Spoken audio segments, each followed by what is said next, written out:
자, 요한계시록 14장 1절로 5절 말씀입니다. 1절입니다.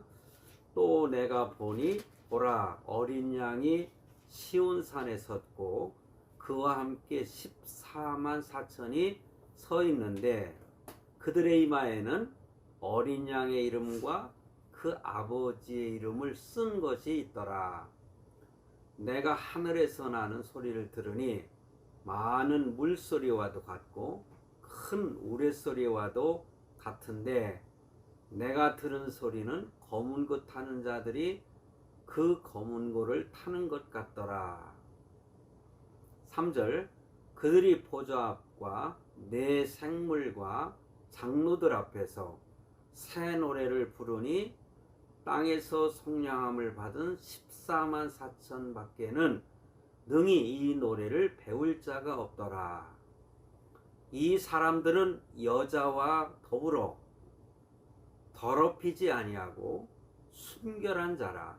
어린 양이 어디로 인도하든지 따라가는 자며 사람 가운데서 속량함을 받아 처음 익은 열매로 하나님과 어린 양에게 속한 자들이니 그 입에 거짓말이 없고 흠이 없는 자들이더라. 아멘.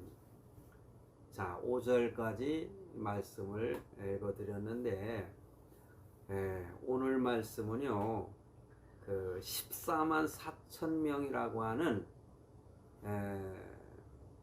그 내용이 나오는데 14만 4천 명이 누구인가? 이것이 오늘 말씀의 제목입니다. 그래서 오늘 제가 읽을 때에 성경이 좀 어렵게 느껴지는 분들이 많이 있을 거예요.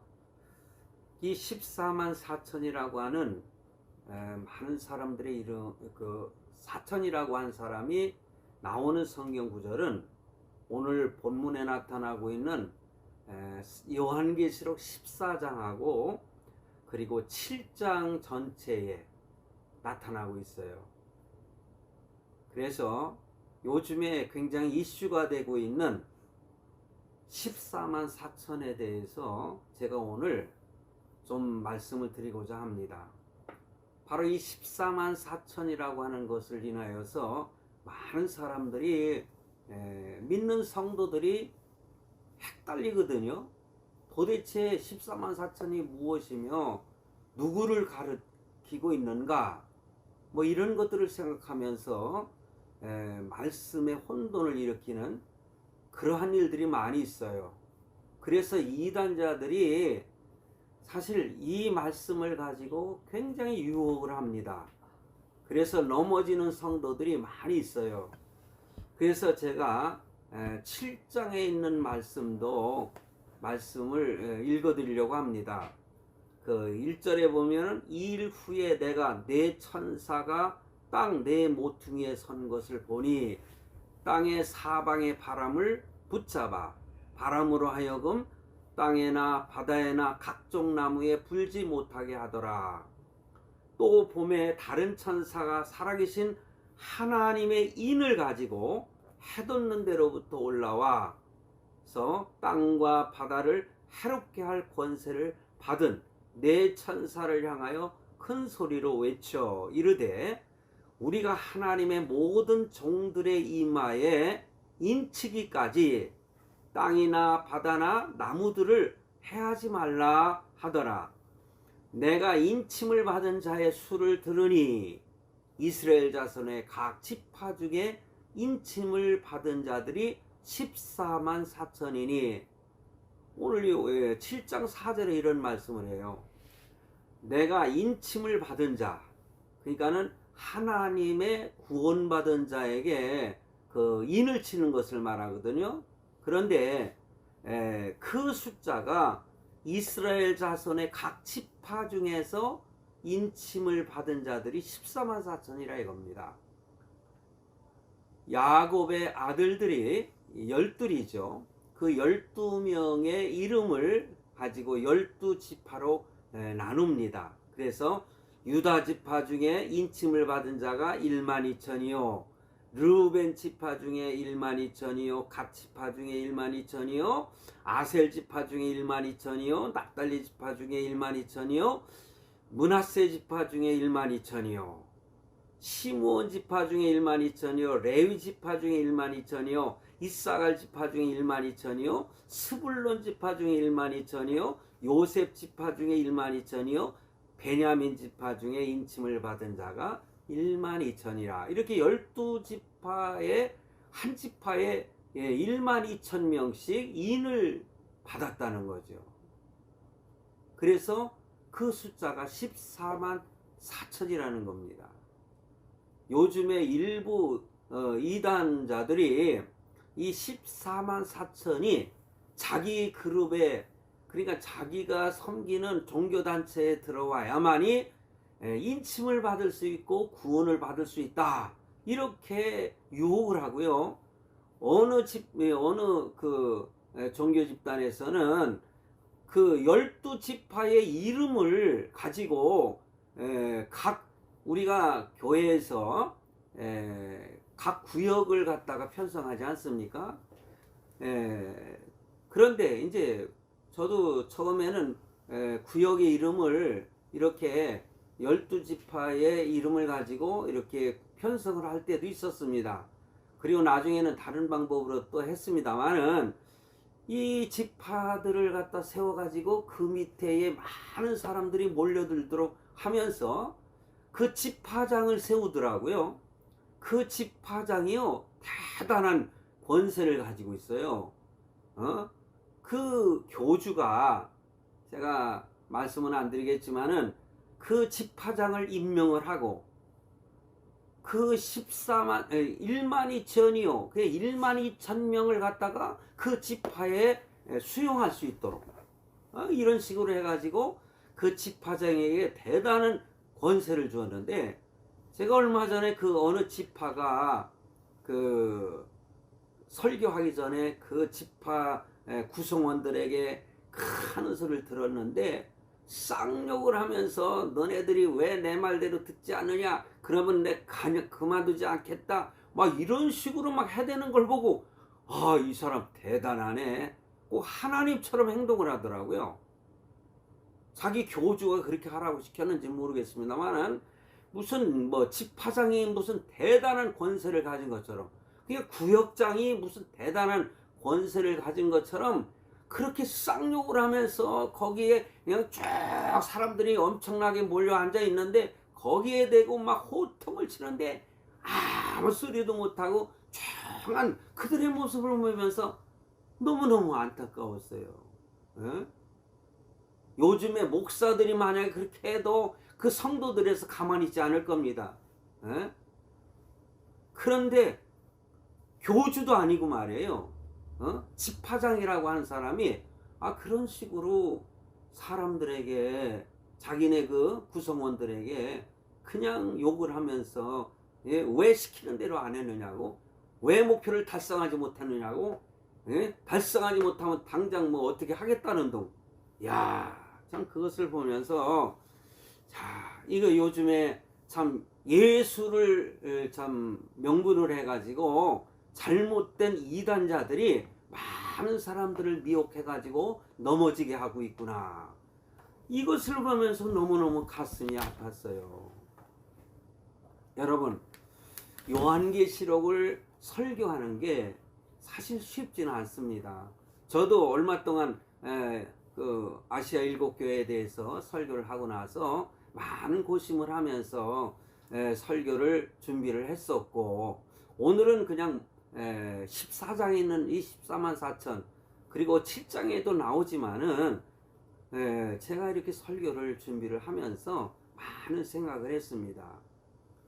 이단자들은 이렇게 성경은요, 때로는 영적인 해석을 해야 될 부분이 있고 대부분이 문자적인 해석을 하는 경우가 많습니다. 그러니 문자적으로 하는 것은 원어를 갖다가, 성경 원어를 기록한 대로 그 원어의 뜻을 살펴서 그 성경에 나타나고 있는 그 문장에 나타나고 있는 하나님의 뜻은 무엇일까, 이것을 참 그런 그 문자적으로 그 문자에서 해석하는 의미를 가지고 묵상을 하고 또 이 말씀을 통해서 영적으로 하나님이 우리에게 무엇을 말씀하고 계시는가, 이 사실에 대해서 묵상하면서 설교를 준비하는 거거든요.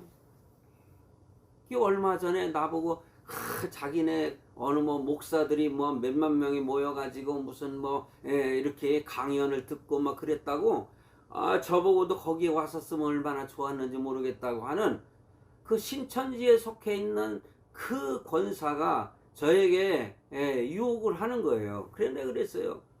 우선 그러면 내가 설교를 할 테니까 내 설교를 한번 들어라. 그랬더니 뭐라고 문자가 왔는지 아십니까? 목사님은요, 그 주석을 보고 설교하지 않습니까? 우리 여기는요, 무슨 뭐, 저기 직접적으로 하나님 앞에 영적인 교훈을 받아가지고 영적으로 해석을 하기 때문에 목사님이 하는 설교는 그건 설교도 아니라는 거예요. 참. 아니 몇 년 동안 내 설교가 은혜롭고 참 감사하다고 듣던 사람이 그렇게 빠져가지고 내 설교는 진짜 참 목자의 설교가 아니라는 거예요. 자기네 교주가 참 목자라는 거예요. 그래서 그 사람이 하는 말이 진짜 하나님 말씀이라고. 참 어이가 없어서요. 여러분, 주석을 보고 설교해요? 그렇습니다. 설교를 본문을 택해 놓고 설교를 준비할 때에 다른 신학자들은, 다른 주석가들은 뭐라고 이것을 해석을 했는가, 때로는 문자적으로, 때로는 알레고리칼할 그 영적인 해석을 어떻게 해놨는가를 다 섭렵을 하고, 나는 나대로 말씀을 한 번, 두 번 읽으면서 하나님께서 나에게 어떤 음성을 들려주시는가, 이것을 묵상하면서 기록해가지고 성도들에게 될 수 있으면은 이해하기 쉽고, 그리고 잘 깨닫게 하기 위해서 말씀을 될 수 있으면 어려운 단어를 쓰지 아니하고, 또 영어도 사용하지 않아요. 될 수 있으면 그 쉬운 영어도, 아니면 히브리어나 헬라어나 이런 거 하면 일반 성도들이 압니까? 그래서 될 수 있으면 우리가 잘 듣고 이해할 수 있는 언어를 통해서 설교를 하는 것이거든요. 그냥 속으로 그냥 화가 나지만은 어쩔 수가 없더라고요. 그 영혼이 얼마나 불쌍한지. 지금도 그런 기도하는 마음을 가지고 있어요. 이 권사 그 가족들이 하루빨리 참 정말 자기네가 섬기는 참목자라고 하는데, 참목자는 예수 그리스도밖에 없는 것입니다. 아멘. 아니 저 뭐 예를 들어서 목사를 가지고 뭐 목자라고도 하지만은 진짜 큰 참목자는 예수 그리스도밖에 없는 것입니다. 그래서 때로는 문자적인 해석이 얼마나 소중한지 몰라요. 그리고 영적인 해석을 또 하는 것도 필요한 때가 있는 것입니다. 이러한 측면에서 오늘 말씀을 여러분들에게 말씀하겠는데, 오늘은 더 깊이 있게 들어가지 않고 오늘 본문 요한계시록 14장 1절로 5절에 있는 말씀을 통해서 주시는 의미만 제가 간단하게 설교하고, 다음번에 더 깊이 있게 말씀을 해석해서 여러분들에게 말씀을 증거하도록 하겠습니다. 자, 성도 여러분, 오늘 이 말씀의 어떤 위치를 한번 생각해 보도록 하겠습니다. 여러분, 요한계시록 제4장부터 18장까지 예수님이 재림하시기 직전에 일어날 큰 환란이라고 말합니다. 대환란이라고 말하는데, 그것이 제4장부터 18장까지 요한계시록입니다. 그렇게 대환란을 말씀하고 있는데, 그 보여주는 뭐 3대 7중 재앙이라고 그렇게 말합니다. 그거는 큰 재앙을 셋으로 나누고, 그 중에서 칠중이라고 하는 것은 7가지로다가 뭐 대접이라고 하는 표현도 있고 이런 식으로 재앙이 일어나는데, 그 중간에 기록된 이 삽입된 기사가 오늘 본문 요한계시록 14장 1절로 5절 말씀입니다. 그래서 제 12장에서 요한계시록 14장까지 7년 대환란, 그 내용이 나옵니다. 그러면서 그 말세의 대환란의 종결 부분이 오늘 본문의 말씀이다. 이렇게 여러분들에게 말씀을 드릴 수 있습니다. 그러므로 사도 요한은요, 제 12장과 13장에서 무엇을 말씀하고 있는가 하니 붉은 용에 대해서 말합니다. 여러분, 요한계시록에 나타나고 있는 이 붉은 용은요, 사단을 말하는 것입니다. 그리고 또 두 짐승이 출현을 합니다. 두 짐승. 이 두 짐승은 이렇게 용과 그 다음에 두 짐승이 나타나서 그들이 하는 역할이 무엇인가를 요한계시록 12장과 13장에서 사도 요한이 이렇게 말씀하고 있는데, 그래서 사탄을 상징하는 이 붉은 용은요, 이 메시아를 상징하는, 여러분들 꼭 기억하시기 바랍니다. 이 말씀을 참 어려우니까 이해하지 못하는 분들은 그냥 듣기만 하셔도 돼요. 메시아를 상징하는 여인이 낳은 아이가 있습니다. 여러분들이 요한계시록 읽다 보면은 그 아이를 삼키고자 하거든요. 그냥 죽이려고 하는 거예요.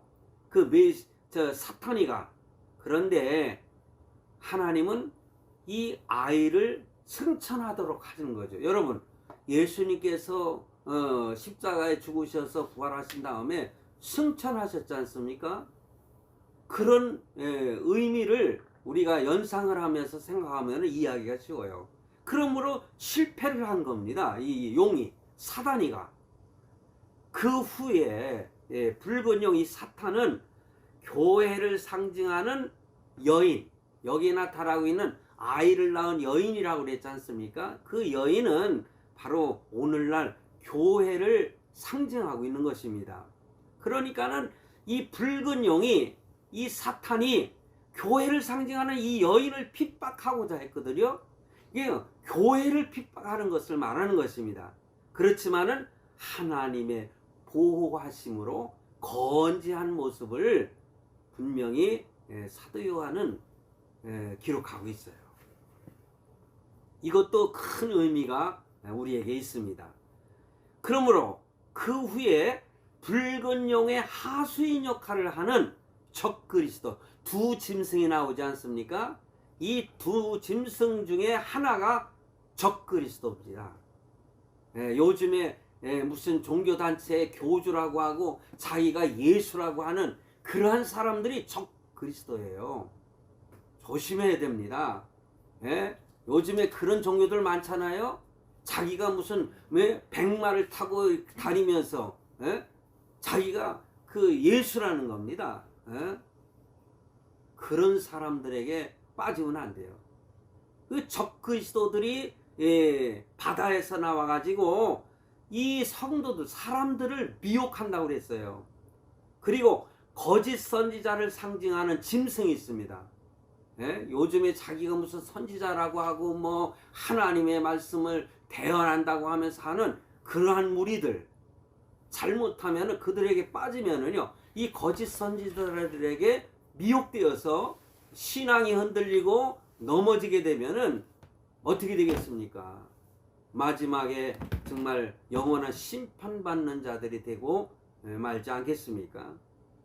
그래서 그러한 그 거짓 선지자를 상징하는 그러한 짐승이 땅에서 나와가지고 용, 사단의 그 권세를 위임을 받아가지고 땅에 거하는 자들을 기만하고 용을 숭배하도록, 사단을 숭배하도록 그렇게 이끌었다고 하는 내용이 요한계시록 12장과 13장에 기록이 되어 있습니다.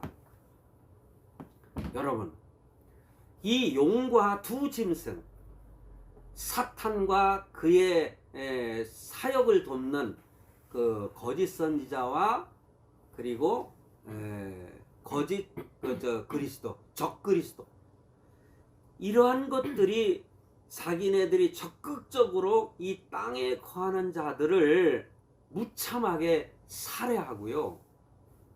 그러니까 모든 인구의 뭐 3분의 1을 갖다가 죽이는 일들이 나오지 않습니까? 그리고 중요한 것이 있어요. 그게 뭔지 아십니까? 경제 제재 조치를 통해 가지고 압박을 한다는 거죠. 경제 제재.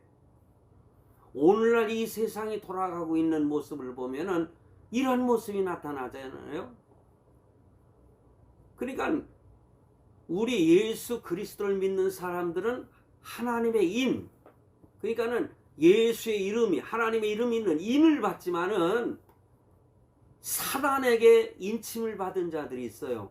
그것은 이마에 뭐라고 그랬어요? 짐승의 표라고 했잖아요. 그것은 바로 666을 가리키는 걸 말합니다. 사실 역사적으로 보면은 바로 이 666이라고 해가지고 거짓 적그리스도의 표상으로 해가지고 뭐 경제를 압박한다거나 이런 사건들이 많이 벌어지고 있었는데, 이런 것을 뭐 666이다 뭐 이렇게 표현하는 사람들이 많이 있었습니다만은, 세상이 흘러가는 과정 속에서 뭐 충분히 그런 표현을 할 수가 있겠지만은, 바로 이렇게 경제 제재를 조치를 통해서 사람들을 압박하는, 그러니까 짐승의 표를 받지 아니한 사람은 그러니까 물건을 살 수도 없고 팔 수도 없고 하는 그런 일로 인해서 많은 고통을 당한다, 그렇게 표현을 합니다.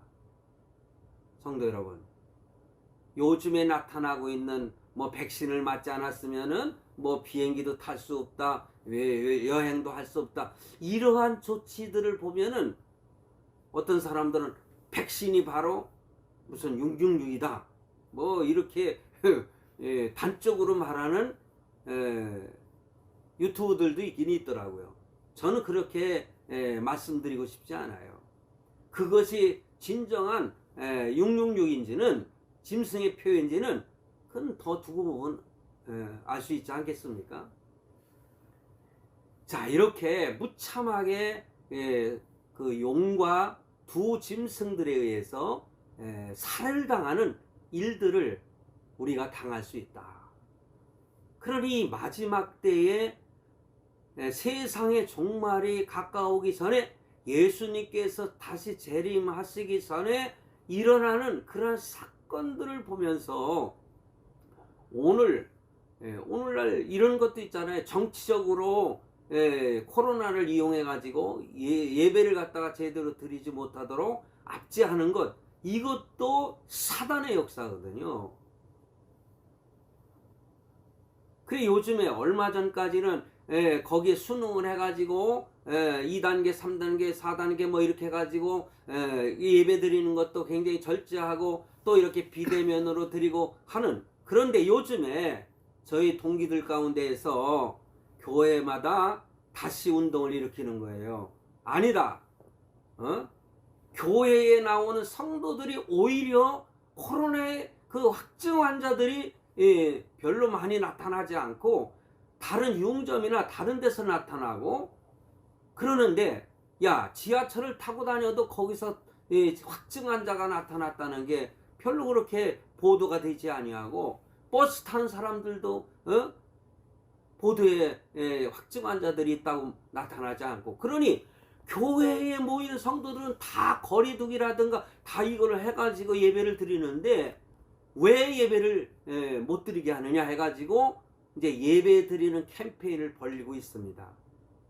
그러니까는 우리 같은 동기들이지만 목사들이 그런 것을 두려워해서 그 정치적인 목적으로다가 행하는, 예배를 드리지 못하도록 하는 그런 행위에 굴복하고 들어가서 되겠느냐, 그래가지고 우리 많은 동기 목사들이 들고 일어나고 지금 움직임이 시작되고 있는 것을 볼 수가 있습니다.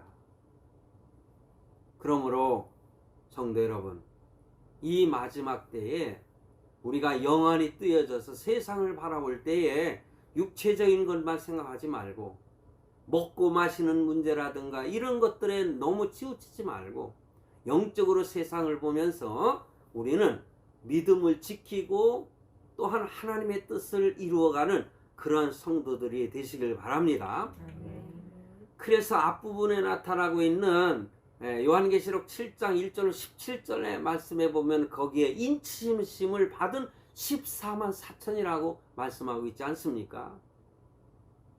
그리고 12장과 13장에서 붉은 용과 두 짐승에게 핍박받는 모습을 묘사하고 있는데 그 후에 오늘 본문 말씀에서 이 환난과 핍박에도 불구하고 교회는 영원히 승리한다는 것을 보여주고 있는 것입니다. 여러분, 그러므로 하나님의 교회는요, 종국적으로 어린 양 예수 그리스도와 함께 새 하늘과 새 땅, 새 예루살렘에 들어갈 것을 믿으시기를 바랍니다. 아멘.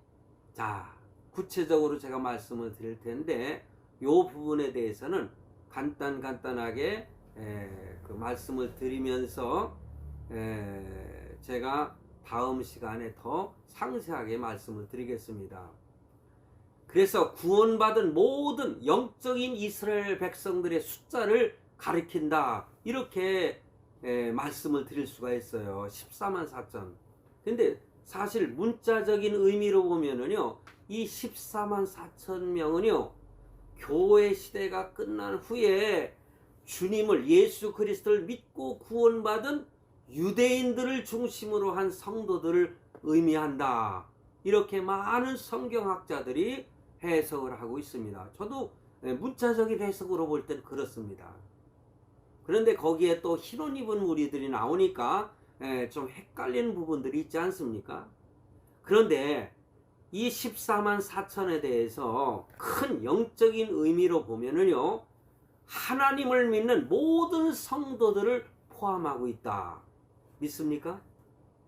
그러므로 14만 4천에 들기 위해서 예를 들어서 무슨 참 어느 교주가 명하는 대로 그 고생을 하고 그렇게 수고하지 않아도 돼요. 하나님이 선택한 자들은 다 인치심을 받을 수가 있고요, 다 구원받은 하나님의 성도 14만 4천 명 속에 들어간다고 하는 사실을 여러분 믿으시기 바랍니다. 뿐만 아니라 이 사탄의 이 통제 경제 속에서 매매 활동을 할 수 있는 그 이마에 사탄의 666을 받은 그러한 사람들, 이러한 사람들은 어떻게 보면은 이 땅에서 핍박을 받지 않고 좀 편안하게 살 수는 있겠지만은요, 반대로 이 14만 4천 명은 이마에 성자와 성부의 이름이 기록된 1절 말씀에 보면은 그렇게 나타나고 있지 않습니까? 또 내가 보니 보라, 어린 양이 시온산에 섰고 그와 함께 14만 4천이 서 있는데 그들의 이마에는 어린 양의 이름과 그 아버지의 이름을 쓴 것이 있더라. 할렐루야. 이미 우리 이마에는요, 이러한 예수 그리스도 어린 양의 이름과 아버지의 이름으로 인침을 받았다는 사실을 의심하지 마시고 믿으시길 바랍니다. 그래서 666을 받은, 짐승의 표를 받은 자들은 더 평안하게 누릴 수 있다 할지라도 이 세상이 끝나는 그 순간부터는 영원한 지옥에 가서 고통을 당할 수밖에 없다는 거. 그래서 12지파 이게 구역처럼 해가지고 자기네들 안에 들어오는 사람만이 14만 4천이 될 수 있다, 이런 식으로 하는 거에 대해서 여러분 속지 마시기 바랍니다. 그래서 이마에 그 하나님의 인치심을 받은 자들은 이미 구원을 받았고 하나님의 생명책에 기록되어 있다는 사실을 여러분 믿으시기 바랍니다. 아멘. 그러므로 하나님의 철저한 보호하심이 우리와 함께 하기 때문에 염려할 것이 없다. 이런 말씀을 드리고 싶어요. 그리고 여기에 보면은 이 찬송하는 무리들이 나오는데 그 14만 4천이 정말 신비하게도 하나님을 향한 그 찬양을 쉽게 배워서 그 따라 부를 수 있는 그러한 존재들이라 이런 표현을 하고 있고요. 자, 그런 측면에서 그 영적인 14만 4천 명 이스라엘 그 영적 이스라엘에 속한 우리들은 늘 감사와 영광의 찬송을 부르며 사는 그러한 성도가 되어야 되지 않겠습니까? 아멘. 오늘 강조해서 한 가지 말씀을 드리고 말씀을 맺겠습니다. 여기에 보면 어떤 여자의 꾀임에 빠져서 넘어지는 사람들이 있지 않습니까? 그러니까 음녀라고 표현할 수가 있어요. 이 음녀를 따르지 않는 순결한 사람들을 가리켜서 14만 4천이다. 그렇게 표현을 하는 것입니다. 그래서 4절 말씀에 보면은 이 사람들은 여자와 더불어 더럽히지 아니하고 순결한 자라. 어린 양이 어디로 인도하든지 따라가는 자며 서로 사람 가운데서 속량함을 받은 처음 익은 열매로 하나님과 어린 양에게 속한 자들이니 이렇게 4절 말씀에 있습니다. 그러므로 음녀로부터 자기 자신을 지킬 줄 아는 순결한 성도가 되라는 말씀입니다. 그래서 요즘에 자기 단체에 들어오지 아니하면은 마지막 때에 14만 4천 명에 포함되지 않는다고 자기에게 들어오는 사람은 포함되지만은 들어오지 않으면은 포함되지 않으므로 영원히 멸망을 당한다는 그러한 유혹을 하는 그것들이 바로 음녀라는 사실을 결코 있어서는 안 돼요. 그래서 성경에 예수님께서 복음서에 말씀하시기를 악하고 음란한 세대가 표적을 구한다고 그랬지 않습니까? 그러니 겉으로 나타나는 것들 막 이런 것들을 보고 따라가는 것이 아니라 하나님의 말씀 중심적인 믿음을 가져라. 아멘. 저도요 그런 경험을 많이 했어요. 환상도 보고요. 사단하고 귀신하고 얼마나 많은 싸움을 했는지 아십니까? 그들은 막 환상을 보여주면서 넘어뜨리려고 하거든요. 예수의 이름으로 물리치지 않으면 승리할 수가 없어요. 사단에게 속아서는 안 됩니다. 그러므로 이 악하고 음란한 세대가 표적을 구한다고 그랬는데 그냥 뭐 수만 명을 모아놓고 있잖아요. 웅성웅성하면서 참 한 교주가 나와서 뭐 설교한다시고 하면은 그냥 아우성을 치면서 꼭 북한에 있는 교주죠. 공산당의 교주 김일성이나 김정일이나 김정은이가 만약에 연설을 하면은 그냥 그 종교적인 행위를 하고 있지 않습니까? 태양신이라고 하면서 이런 데 빠지면 안 되는 것입니다. 오늘 제가 조금 흥분을 해가지고 목소리가 많이 높아졌는데 이런 말씀을 전할 때는 흥분하지 않을 수가 없어요. 왜냐? 너무나 안타깝고요. 혹시라도 이런 것에 빠져 있는 분들을 생각하면 너무나 가슴이 아프고 화가 나니까. 그래서 이런 음녀에 빠지지 않고 순결함을 지키는 우리 성도들이 되셔서 주님 오셔서 아주 잘했다 칭찬받는 모든 성도들, 그리고 참으로 14만 4천 명에 이미 포함되어 있는 저와 여러분인 것을 믿으시고 하나님께 감사하는 그런 삶이 우리의 삶 속에 있기를 바랍니다. 아멘.